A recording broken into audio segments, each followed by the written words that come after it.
હિન્દુ ધર્મમાં કોઈ પણ શુભ કાર્યમાં પૂજા સમયે પંડિતજી આપણને નાડાછડી બાંધતા હોય છે, જે લાલ કે પીળા રંગની હોય છે। પણ આપ જાણો છો કે કાંડા પર સૂતરનો એ દોરો બાંધવાથી અનેક પ્રકારના શારીરિક લાભ પણ થતા હોય છે। શાસ્ત્રોમાં આ અંગેના કેટલાક નિયમો આપવામાં આવ્યા છે, માટે જાણી લો કે કયા દિવસે ભૂલથી પણ હાથમાં ન બાંધવી જોઈએ નાડાછડી અને ક્યારે તેને હાથમાંથી છોડવી જોઈએ, કારણ કે એક નાની ભૂલ તમને ભારે પડી શકે છે। હિન્દુ ધર્મમાં પૂજા અને અનુષ્ઠાન શરૂ કરતા પહેલા તિલક લગાવીને નાડાછડી બાંધવાની પરંપરા છે અને તેના વિના પૂજા અધૂરી મનાય છે।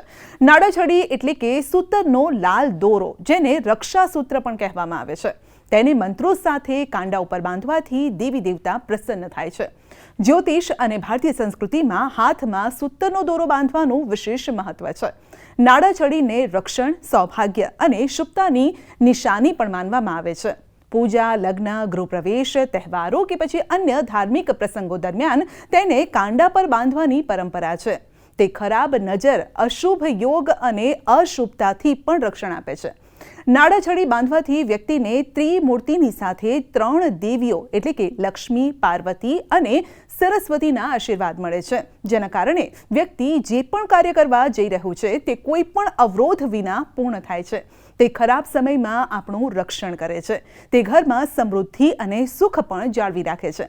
તેનાથી વ્યક્તિનું સ્વાસ્થ્ય પણ સારું રહે છે। હવે એ પણ જાણી લો કે તેને કયા હાથ પર બાંધવો શુભ માનવામાં આવે છે। ધાર્મિક વિદ્વાનો અનુસાર વિવાહિત મહિલાઓએ તેમના ડાબા હાથ પર નાડાછડી બાંધવી જોઈએ, જ્યારે કે અપરિણીત છોકરીઓ માટે તેમના જમણા હાથ પર નાડાછડી બાંધવી શુભ મનાય છે અને તે સમયે પુરુષ માટે તેના જમણા હાથ પર તે બાંધવું શુભ મનાય છે, પરંતુ તેને ક્યારે હાથમાંથી હટાવવો જોઈએ, બદલવો જોઈએ અથવા તો છોડવો જોઈએ? ઉજ્જૈનના જ્યોતિષ પંડિત રવિ શુક્લા પાસેથી આપણે તે પણ જાણીએ।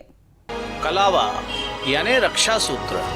रक्षा सूत्र सभी प्रकार की बाधाओं से हमारी रक्षा करता है। देवी के लिए पीला कलावा और हनुमान जी तथा अन्य देवताओं के लिए लाल कलावा या पचरंगी नाड़े का प्रयोग किया जाता है। नाड़ा यानी कलावा हमारी सभी प्रकार की समस्याओं का समाधान करता है। कलावा किसी भी दिन पूजन पाठ में हम धारण कर सकते हैं, लेकिन इसको खोलने के लिए शनिवार तथा मंगलवार को ही चयन किया गया है।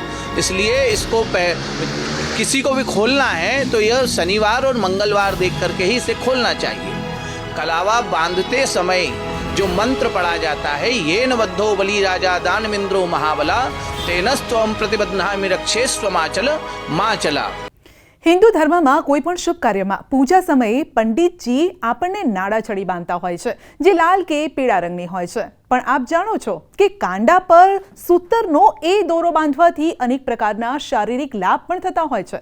શાસ્ત્રોમાં આ અંગેના કેટલાક નિયમો આપવામાં આવ્યા છે, માટે જાણી લો કે કયા દિવસે ભૂલથી પણ હાથમાં ન બાંધવી જોઈએ નાડાછડી અને ક્યારે તેને હાથમાંથી છોડવી જોઈએ, કારણ કે એક નાની ભૂલ તમને ભારે પડી શકે છે। હિન્દુ ધર્મમાં પૂજા અને અનુષ્ઠાન શરૂ કરતા પહેલા તિલક લગાવીને નાડાછડી બાંધવાની પરંપરા છે અને તેના વિના પૂજા અધૂરી મનાય છે। નાડાછડી એટલે કે સૂતરનો લાલ દોરો, જેને રક્ષાસૂત્ર પણ કહેવામાં આવે છે, તેને મંત્રો સાથે કાંડા ઉપર બાંધવાથી દેવી દેવતા પ્રસન્ન થાય છે। જ્યોતિષ અને ભારતીય સંસ્કૃતિમાં હાથમાં સૂતરનો દોરો બાંધવાનું વિશેષ મહત્વ છે। નાડાછડીને રક્ષણ, સૌભાગ્ય અને શુભતાની નિશાની પણ માનવામાં આવે છે।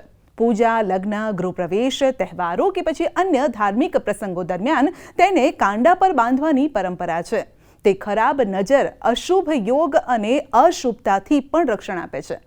નાડાછડી બાંધવાથી વ્યક્તિને ત્રિમૂર્તિની સાથે 3 દેવીઓ એટલે કે લક્ષ્મી, પાર્વતી અને સરસ્વતીના આશીર્વાદ મળે છે, જેના કારણે વ્યક્તિ જે પણ કાર્ય કરવા જઈ રહ્યું છે તે કોઈ પણ અવરોધ વિના પૂર્ણ થાય છે। તે ખરાબ સમયમાં આપણું રક્ષણ કરે છે। તે ઘરમાં સમૃદ્ધિ અને સુખ પણ જાળવી રાખે છે। તેનાથી વ્યક્તિનું સ્વાસ્થ્ય પણ સારું રહે છે।